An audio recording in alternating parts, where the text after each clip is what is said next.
everybody, my name is Jay. I want to thank you for checking out this promotional video on OSHA's personal protective equipment standard. I want to emphasize the fact that you are wonderfully and carefully created.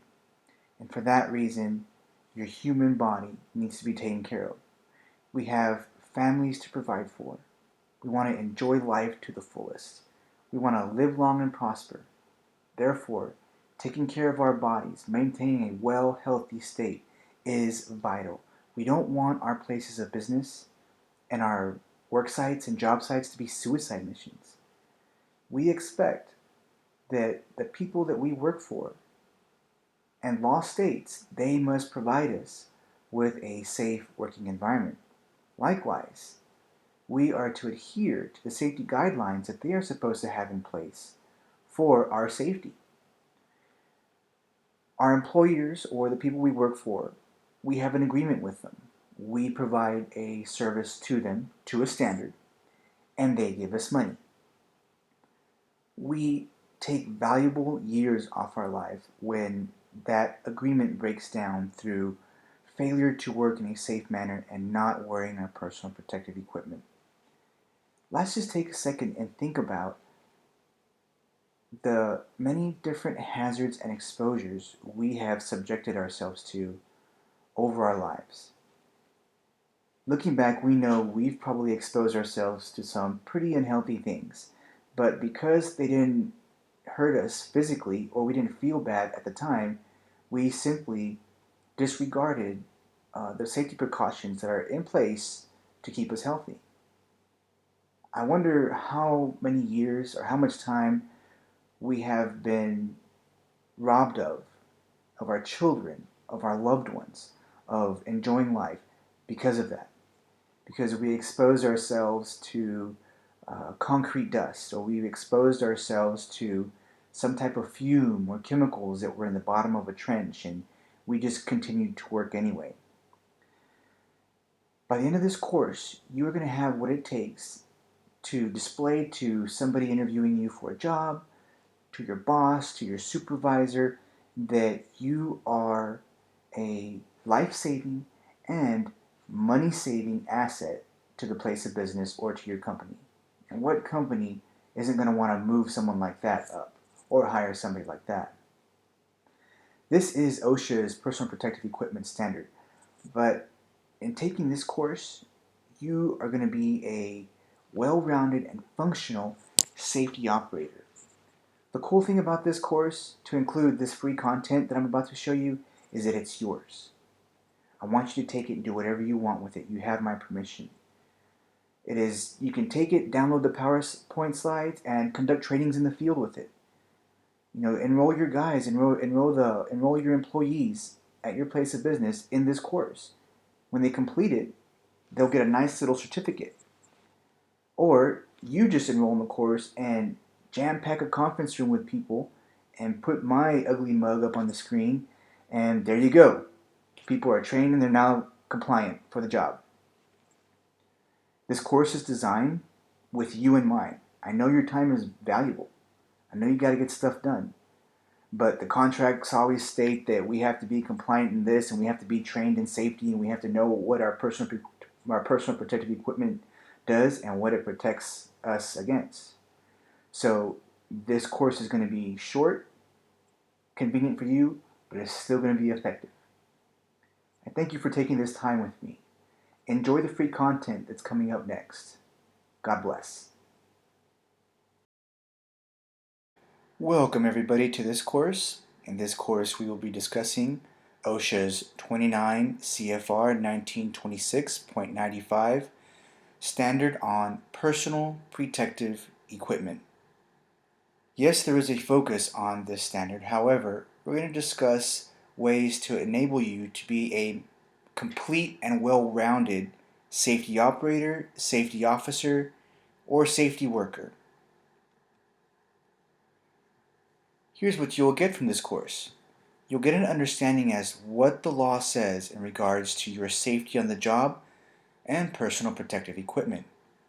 We're going to talk about policies that will protect you that you can use and you could present to your superiors and to your colleagues.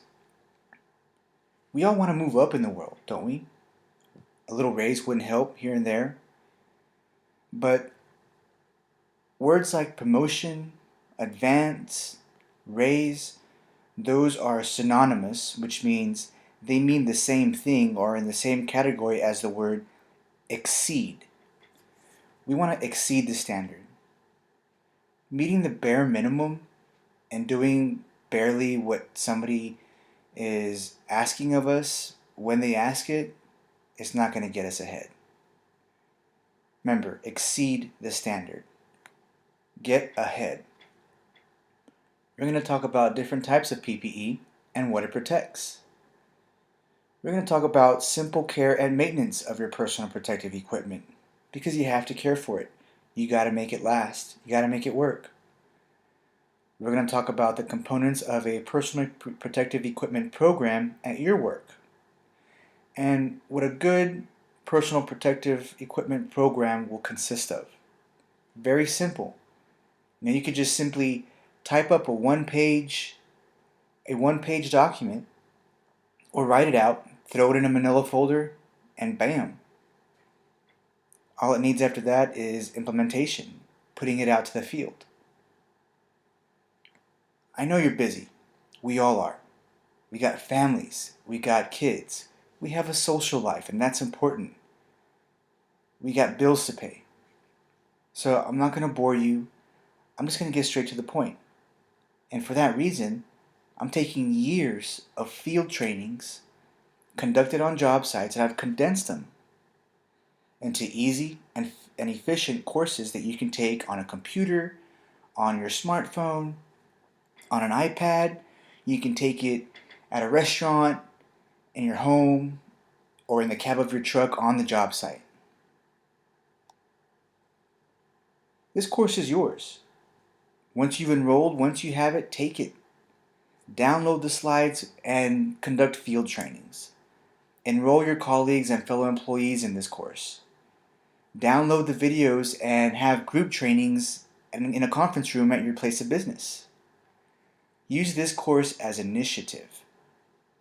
What I mean by that is, instead of waiting for somebody to come up with this idea, get ahead of that and you bring this idea to them first.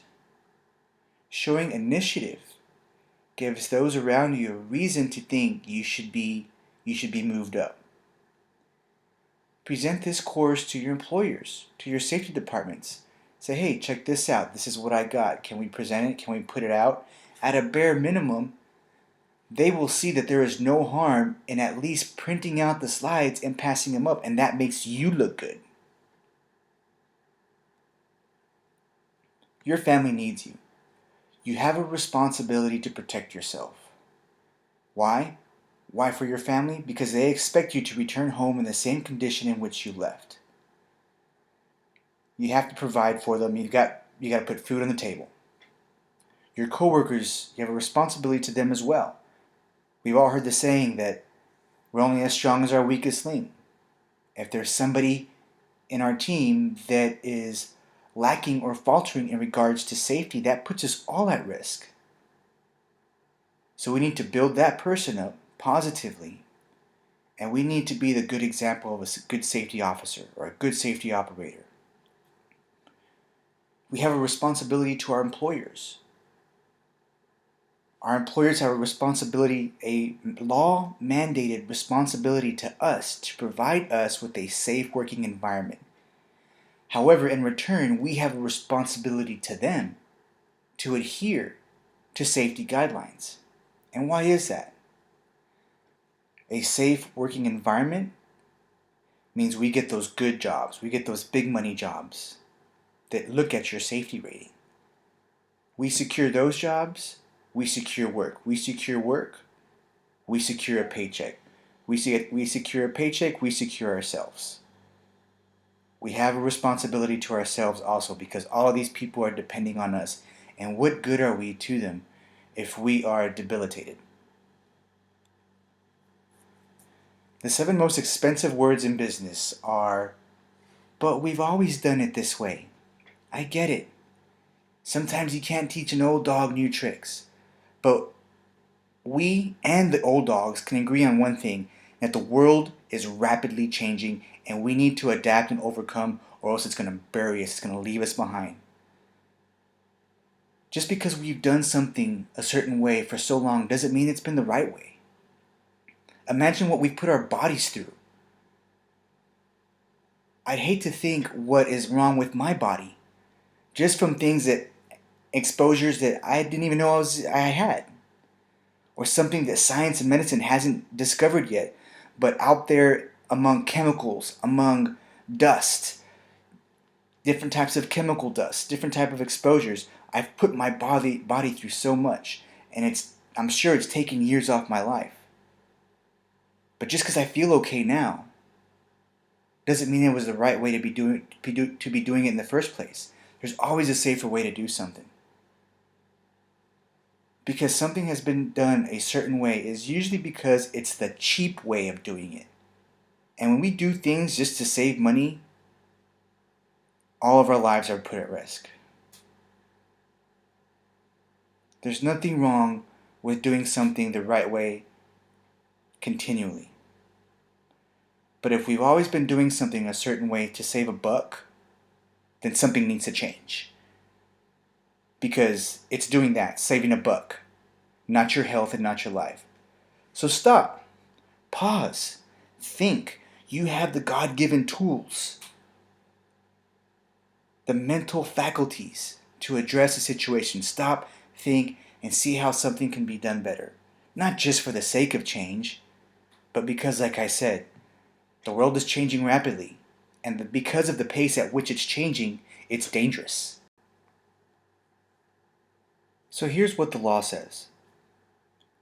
29 CFR 1926.95 states, protective equipment, including personal protective equipment for eyes, face, head, and extremities, protective clothing, respiratory devices, and protective shields and barriers shall be provided,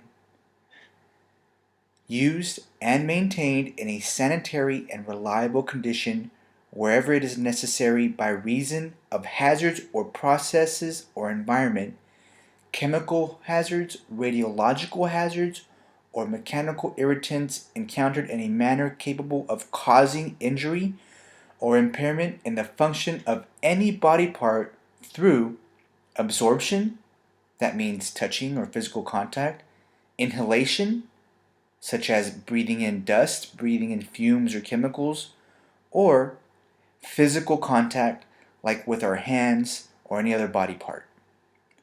Let's talk about this a little more in detail.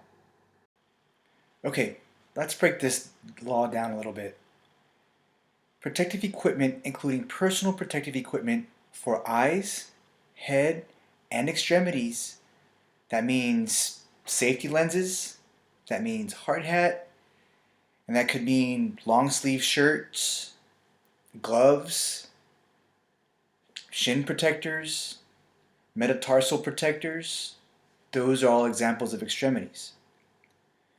Protective clothing, respiratory devices, and protective shields and barriers. So what's a protective shield or barrier?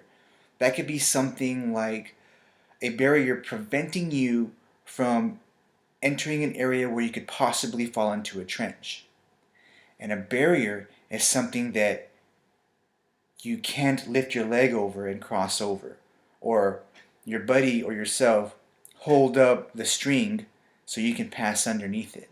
A barrier is something that physically blocks you from the hazard or the hazard from you. That can also be something like a wall or a shield protecting you from the light of a welder. So it should be used and maintained in a sanitary and reliable condition. That means it must be cleaned. It's got to be checked out before the workday starts. Look at it. Make sure there's no cracks. Make sure there's no peels coming off it. And at the end of the day, take a rag to it. Clean it down. See if there's any damage that's on it.